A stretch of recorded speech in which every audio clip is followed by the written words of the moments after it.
Un gran saludo, amigos de Frases de Boxeo. En esta oportunidad vamos a abordar un tema de cuál será el mejor peleador latino de todos los tiempos. Vamos a nombrar 5, inclusive lo vamos a nombrar en desorden. No vamos a decir que el que nombre primero es el mejor, ni el que nombre de quinto es el que quedaría de último entre estos 5, nada de eso. Y ustedes, pues cada uno tiene su idea de cuál es el preferido y de si sacaría alguno para agregar otro. Bueno, pero vamos al tema. Vamos a nombrar en primer lugar, quizá porque empieza por A, Alexis Argüello, el nicaragüense. Después estaremos hablando del Canelo Álvarez, el mexicano, el polémico Canelo Álvarez, del panameño Roberto Mano de Piedra Durán, de Julio César Chávez, el mexicano, y del argentino Carlos Monzón.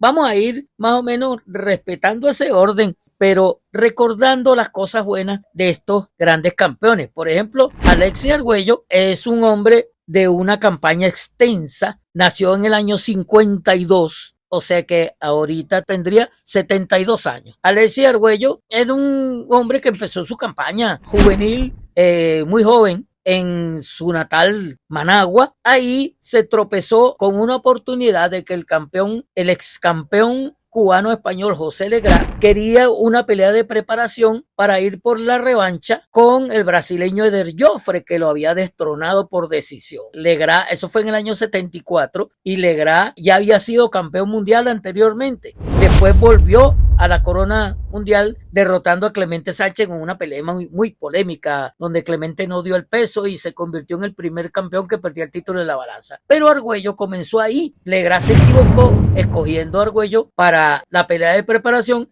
y resulta que en Managua Argüello lo noqueó en el primer round. De ahí Argüello tuvo una oportunidad titular con el rapidísimo panameño Ñato Marcel, con el que perdió por decisión el 16 de febrero de ese año 74. Posteriormente, Argüello consiguió otra oportunidad titular con el mexicano Rubén Olivares, otro de los que podría estar entre los 5 mejores de todos los tiempos, el Púas. El 23 de noviembre de 1974, Argüello en una pelea muy brava noqueó en el round 13 al Púas Olivares y ahí comenzó su etapa de grandes éxitos. Defendió el título, la primera defensa la hizo en Caracas el 15 de marzo del 75, noqueando a Leonel Hernández. Después hizo 3 defensas más y el 28 de enero del 78 saltó a la división de los ligeros juniors. El título ligero junior lo conquistó noqueando en 13 asaltos en el estadio Juan Ramón Lubriel de Bayamón al salsero Alfredo Escalera, el puertorriqueño, en una pelea sangrienta, muy brava, lo noqueó en el round 13. El árbitro Artur Mercante detuvo el combate por una herida muy fea que tenía en la boca Escalera. De ahí Argüello defendió su título contra peleadores como Bazooka Limón, como Arturo León. Se presentó en Las Vegas, comenzó a presentarse en Las Vegas Alexis Argüello, y después en el año 82, el 20 de junio, en Gran Bretaña, le ganó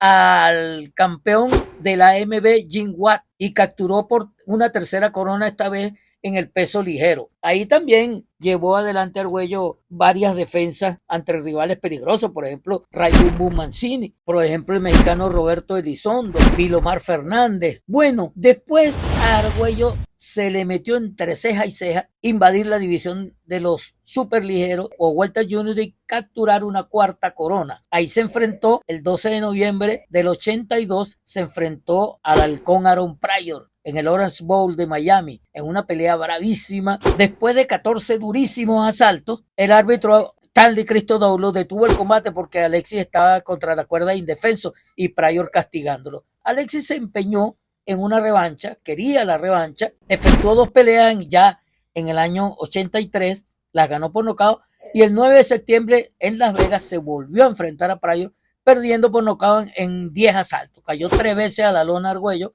en el primero, en el quinto y en el 10º. Y luego, bueno, ya duró 2 años retirado, volvió a hacer 2 peleas, pasó otro tiempo retirado y efectuó unas 7 peleas al final, ya más adelante, pero no era el mismo Argüello, pues la gran carrera de Argüello terminó por ahí, después de esa derrota con Pryor. Fue alcalde de Managua, finalmente murió en extrañas circunstancias en el año 90 y queda para la historia este gran peleador, Alexis Argüello. En segundo lugar, en esta lista es del gran Julio César Chávez, considerado por algunos o por muchos como el mejor peleador mexicano de todos los tiempos. Julio César Chávez alcanzó una gran gloria, sobre todo entre finales del 80 y principios del 90. Conquistó 3 coronas mundiales, fue campeón en la división de los livianos junior, llegó a este campeonato noqueando a su compatriota el Azabache Martínez, que era el favorito para ganar la corona. Julio César Chávez, aunque tenía bastantes peleas, no había enfrentado rivales de gran consideración. Y esa noche sorprendió noqueando al Azabache Martínez y ganando la corona de los livianos juniors. Allí tuvo grandes rivales como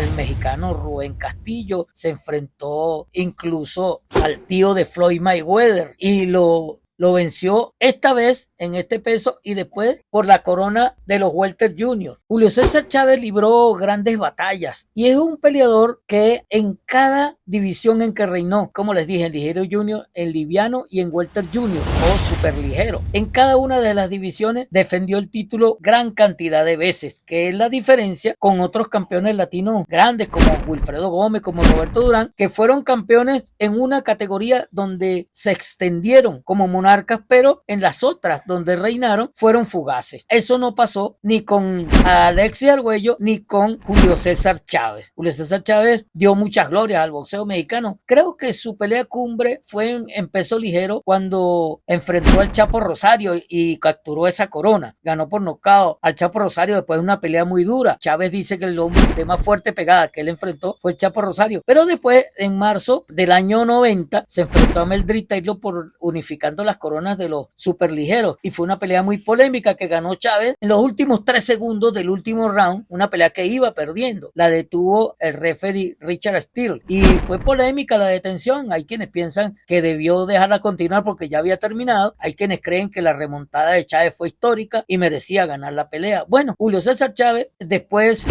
tuvo una tensa, hizo 18 defensas de la división de los superligeros y bueno, ya veterano se tardó un poco en retirarse y fracasó contra Constantine Sioux por la misma corona, pero también perdió 2 veces con Oscar de la Hoya por la corona welter junior e intentando la corona de los welter, pero lo que queda es el gran recuerdo de este grande del ring como Julio César Chávez. Otro gran campeón que no se puede dejar de mencionar cuando hablamos de grandes monarcas latinos es el panameño Roberto Manuel Piedra Durán. Es el fajador por excelencia en un país de estilistas, porque Panamá es el país latino y probablemente el país del mundo después de Estados Unidos que ha dado los mejores estilistas: Ismael Laguna, Iñato Marcel, Eusebio Pedrosa, el Cieguito Rigo, bueno, grandes estilistas, pero da este fajador que capturó la corona de los ligeros el 26 de junio del 72 en el Madison Square Garden de Nueva York, noqueando en 13 asaltos al escocés Ken Buchanan. El árbitro Johnny Lobianco le contó a Buchanan antes del round 13, sentado en la esquina, porque Buchanan no quiso salir, aduciendo que Durán le había aplicado muchos golpes ilegales. Lo cierto es que Durán capturó la corona ahí y fue un campeón histórico en los pesos ligeros, 12 defensas de la corona ante rivales fuertes como Ichimatsu Suzuki, que después fue campeón, ante el australiano Héctor Thompson, ante Esteban de Jesús, peleó 2 veces. De Jesús le había ganado el 17 de noviembre del 72 en una pelea fuera de título en el Madison Square Garden de Nueva York y se consideraba el campeón sin corona, pero Durán lo venció luego 2 veces, la última de ellas el 21 de enero del 78, unificando las coronas del AMB y del CMB. De ahí Durán saltó a la división de los welter, donde efectuó 2 peleas históricas ante el superídolo norteamericano Sugar Ray Leonard. El 20 de junio del 80 en Montreal le quitó la corona por decisión unánime pero muy cerrada y después esa corona misma la perdió unos meses después, el 25 de noviembre del mismo año 80, en el Superdome de New Orleans, abandonando sorpresivamente en el 8º asalto. El árbitro Octavio Meirán, sorprendido como todo el mundo, tuvo que detener el combate porque Durán dijo que no seguía. Bueno, después de esto Durán ya tenía 2 coronas, la de los ligeros y la de los welter. La welter junior la pasó por alto, estaba reinando para entonces recientemente Aaron Pryor, que le había quitado el título a Kip Ambelé. Pero también Durán se enfrentó a Dave Moore por el título de los super welter, sorpresivamente porque el favorito era Moore.